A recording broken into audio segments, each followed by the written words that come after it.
Hello students, welcome back to KVJ classes. I am Kusum Rathore और आज हम सॉल्व करेंगे class 8 science chapter 5 exploring forces के exercise questions. Question 1, column A और column B को match कीजिए। फर्स्ट है muscular force match with B, a child lifting a school bag. Because muscular force तब लगता है जब हम अपनी मसल्स का यूज करके कोई ऑब्जेक्ट लिफ्ट या मूव करते हैं। Second, magnetic force match with E, a compass needle pointing north. Means magnetic force की वजह से कंपास नीडल नॉर्थ डायरेक्शन की तरफ पॉइंट करती है।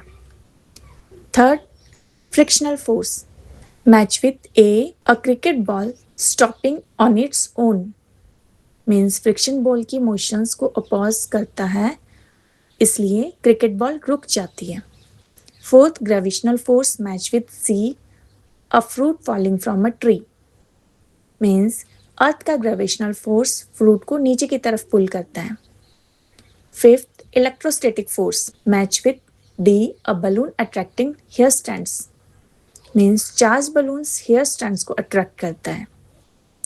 Now question number 2, state whether the following statement are true और false. First, a force is always required to change the speed of motion of an object. यानी किसी object की motion की speed को चेंज करने के लिए हमेशा फोर्स की जरूरत होती है। Answer true, because a force is needed whenever the speed of an object has a increase, decrease or change। यानी कि जब किसी ऑब्जेक्ट की स्पीड को इंक्रीज, डिक्रीज या चेंज करना हो तो फोर्स की जरूरत होती है। Second, due to friction the speed of a ball rolling on a flat ground increases. यानी कि फ्रिक्शन की वजह से फ्लैट ग्राउंड पर रोलिंग बॉल की स्पीड इंक्रीज होती है। Answer is false, because friction always opposes motion. Therefore, it decreases the speed of a rolling ball instead of increasing it। यानी कि फ्रिक्शन हमेशा मोशन को अपोज करता है, इसलिए रोलिंग बॉल की स्पीड इंक्रीज होने की बजाय डिक्रीज होती है। Third, there is no force between two charge objects placed at a small distance apart. यानी कि छोटे डिस्टेंस पर रखे दो चार्ज ऑब्जेक्ट्स के बीच कोई फोर्स नहीं होता। And the answer is false, because there is an electrostatic force between two charged objects. First, like charges repel each other. Second, unlike charges attract each other। यानी कि दो चार्ज ऑब्जेक्ट के बीच में electrostatic force होता है। First, like charges एक दूसरे को रिपेल करते हैं एंड सेकेंड, अनलाइक चार्जेस एक दूसरे को अट्रैक्ट करते हैं। Now question number 3, two balloons rubbed with a woolen cloth are brought near each other. What would happen and why? इससे पूछा गया है कि वुलन क्लॉथ से रब किए गए दो बलून्स को एक दूसरे के पास लाने पर क्या होगा और क्यों। तो आंसर है when two balloons are rubbed with a balloon cloth, both become charged with the same type of electric charge. The two balloons will move away from each other. Why? Because rubbing gives both balloons the same type of charge. Second, like charges repel each other. And third, therefore the balloons push each other away. Conclusion, like electric charges repel each other। यानी कि जब दो balloons को woollen cloth से रब किया जाता है तो दोनों पर सेम टाइप का इलेक्ट्रिक चार्ज आ जाता है और दोनों बलून्स एक दूसरे से दूर चले जाएंगे। ऐसा क्यों होता है? पॉइंट नंबर 1, रबिंग से दोनों बलून्स पर सेम टाइप का चार्ज आ जाता है। सेकेंड, लाइक चार्जेस एक दूसरे को रिपेल करते हैं। थर्ड, इसलिए दोनों बलून्स एक दूसरे को दूर पुश करते हैं। और कंक्लूजन है सेम इलेक्ट्रिक चार्जेस एक दूसरे को रिपेल करते हैं। Question number 4, when you drop a coin in a glass of water it sinks, but when you place a bigger wooden block in water it floats। explain। इसमें पूछा गया है कि जब आप कॉइन को ग्लास ऑफ वाटर में drop करते हैं तो वो सिंक हो जाता है, लेकिन जब आप एक बड़े से वुडन ब्लॉक को वाटर में रखते हैं तो वो फ्लोट करता है। ऐसा क्यों होता है? एक्सप्लेन कीजिए। So the answer is a coin sinks in water while a wooden blocks float. Reason 1, a coin is denser than water. Second, therefore it sinks to the bottom. Third, wooden is less dense than water. Fourth, therefore it floats on the surface. Now conclusion, whether an object sinks or floats depends on its density compared to water. यानी कि coin water में sink करता है जबकि wooden block float करता है। Reason है coin water से मोर डेंस होता है, इसलिए वो बॉटम में सिंक हो जाता है, जबकि वुड वाटर से लेस डेंस होता है, इसलिए वो वाटर की सरफेस पर फ्लोट करता है। इसका कंक्लूजन है कि किसी ऑब्जेक्ट का सिंक या फ्लोट करना उसकी डेंसिटी पर डिपेंड करता है। Now question number 5, if a ball is thrown upwards, it slows down, stops momentarily, then falls back to the ground. यानी कि बॉल को ऊपर फेंका जाए तो वो स्लो डाउन करती है, एक मोमेंट के लिए रुकती है और फिर ग्राउंड पर वापस आ जाती है। So the first question is, during its upward motion, what force act on the ball? यानी कि बॉल की अपवर्ड मोशन के ड्यूरिंग उस पर कौन सा फोर्स एक्ट करता है?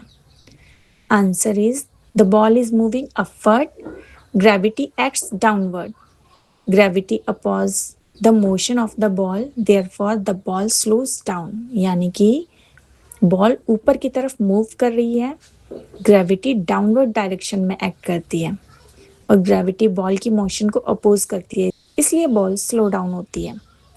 Second, during its downward motion what force acts on the ball? इसमें पूछा गया है कि बॉल की डाउनवर्ड मोशन के दौरान इस पर कौन सा फोर्स एक्ट होता है? आंसर है the ball is moving downward, gravity also acts downward, gravity helps the motion of the ball, therefore the ball speeds up as it false.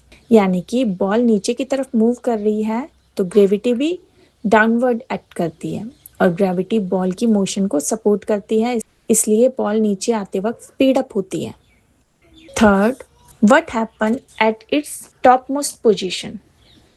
पूछा गया है कि बॉल की टॉप मोस्ट पोजिशन पर क्या होता है?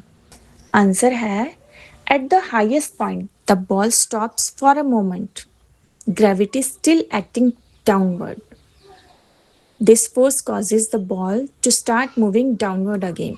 यानी कि हाईएस्ट पॉइंट पर जब बॉल एक मोमेंट के लिए स्टॉप होती है, ग्रेविटी अब भी डाउनवर्ड एक्ट करती है, ये फोर्स बॉल को फिर से डाउनवर्ड मूव करने के लिए रीजन बनता है। Now conclusion, through out the motion gravity acts downward on the ball. यानी कि पूरी मोशन के दौरान ग्रेविटी बॉल पर डाउनवर्ड डायरेक्शन में एक्ट करती है। Now question number 6, how can a ball stops before और आफ्टर पॉइंट ए? यानी कि बॉल को पॉइंट ए से पहले या पॉइंट ए के बाद कैसे स्टॉप कर सकती है? आंसर है the motion of a ball depends on friction.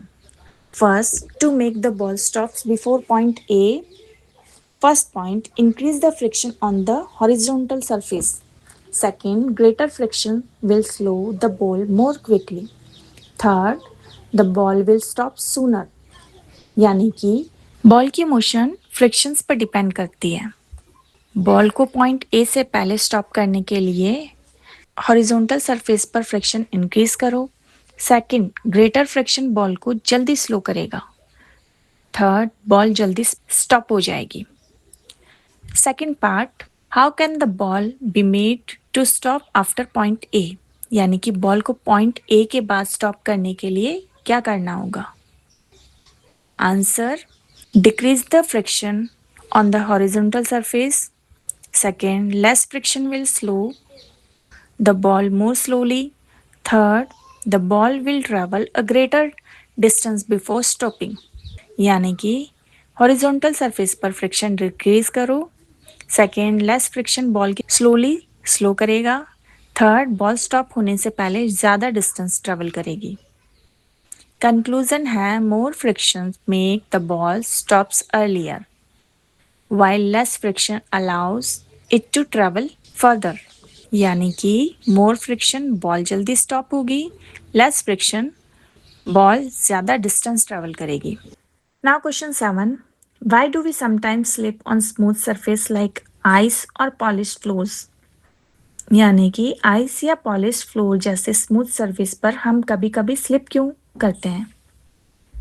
Answer है we often slip on ice और polish floor because friction is very low. Reason first, smooth surface provide very little friction. Second, our feet do not get a proper grip on the surface. Third, the feet slides easily. Fourth, we lose balance and slip. Conclusion: slipping occurs because there is no enough friction between our feet and the surface. यानी कि हम ice या polish floor जैसे smooth surface पर slip करते हैं क्योंकि वहाँ फ्रिक्शन बहुत लो होता है. रीज़न फर्स्ट है स्मूथ सरफेस पर फ्रिक्शन बहुत कम होता है. सेकंड, हमारे फीट को सरफेस पर प्रॉपर ग्रिप नहीं मिलती.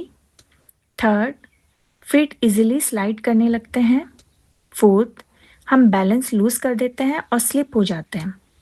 कंक्लूजन है फीट और सरफेस के बीच इनफ फ्रिक्शन ना होने की वजह से स्लिपिंग होती है. Now question number 8. Is any force being applied to an object in a non-uniform motion? यानी कि क्या नॉन यूनिफॉर्म मोशन में किसी ऑब्जेक्ट पर कोई फोर्स अप्लाई हो रहा होता है? आंसर है yes. Reason 1. Non-uniform motion means speed or direction of an object is changing. Second, a change in motion can occur only when a force acts on the object. Third, therefore, a force must be acting on the object. Conclusion: a force is necessary for non-uniform motion. यानी कि non-uniform motion का मतलब होता है कि object की speed या direction change हो रही है. सेकेंड, मोशन में चेंज तब होता है जब ऑब्जेक्ट पर फोर्स एक्ट करता है. थर्ड, इसलिए ऑब्जेक्ट पर फोर्स एक्टिंग होता है. कंक्लूजन है नॉन यूनिफॉर्म मोशन के लिए फोर्स नेसेसरी है. Question number 9. The weight of an object on the moon becomes 1/6 its weight on Earth. What causes this change? Does the mass also become 1/6 of its mass on Earth? यानी कि moon पर किसी object का wait अर्थ के wait का 1/6 हो जाता है. ये चेंज किस वजह से होता है? क्या उसका मास भी अर्थ के मास का 1/6 हो जाता है? इसको हम पार्ट्स में करेंगे. Why does the weight decrease? First, the moon's gravitational force is much weaker than Earth. Second, therefore the pull on the objects is less. Third, as a result, the object's weight becomes 1/6 of its weight on Earth. Does the mass also change? No. The mass of an object remains the same anywhere. Conclusion है only the weight changes on the moon. The mass remains unchanged. यानी कि wait decrease क्यों होता है? Because moon का gravitational force अर्थ से much weaker है, इसलिए ऑब्जेक्ट पर ग्रेविटेशनल फोर्स पुल कम करता है. थर्ड, इसके रिजल्ट में ऑब्जेक्ट का वेट अर्थ के वेट का 1/6 हो जाता है. तो क्या मास भी चेंज होता है? नहीं, ऑब्जेक्ट का मास हर जगह सेम ही रहता है. कंक्लूजन है कि मून पर सिर्फ वेट चेंज होता है, मास सेम ही रहता है. Now question number 10. 3 objects 1, 2 and 3 of the same size and shape but made of different materials are placed in water. They dip to different depth as shown in the figure. If their weight are W1, W2 and W3 respectively, which relation is correct? 1, 2, 3 and 4. इसमें पूछा गया है कि same size और shape के 3 object 1, 2 and 3 different material से बने हुए हैं और वाटर में रखे हुए हैं. फिगर में तीनों ऑब्जेक्ट डिफरेंट डेप्थ तक डीप होते हैं. अगर उनके weights W1, W2 and W3 हैं तो करेक्ट रिलेशन क्या होगा? ऑप्शंस दिए हैं 1, 2, 3 एंड 4. तो करेक्ट आंसर है option 2. W1 is greater than W2 is greater than W3. Explanation क्या है कि पॉइंट 1 ऑब्जेक्ट 1 वाटर में सबसे ज़्यादा डीप हुआ है एंड ऑब्जेक्ट 2 की डेप्थ ऑब्जेक्ट 1 से कम होती है लेकिन ऑब्जेक्ट 3 से ज़्यादा है एंड ऑब्जेक्ट 3 सबसे कम डीप हुआ है। सेम साइज और शेप होने की वजह से फिगर के अकॉर्डिंग जो ऑब्जेक्ट ज़्यादा डीप करता है उसका वेट ज़्यादा है। ऑब्जेक्ट 1 का वेट सबसे ज़्यादा और ऑब्जेक्ट 3 का वेट सबसे कम है। Therefore, W1 is greater than W2 is greater than W3. Conclusion है हैवियर ऑब्जेक्ट वाटर में डीपर और लाइटर ऑब्जेक्ट सरफेस के क्लोजर, यानी इसका वेट ज़्यादा है, वो वाटर में ज़्यादा डीप जाता है और जिसका वेट कम है वो सरफेस के पास रहता है।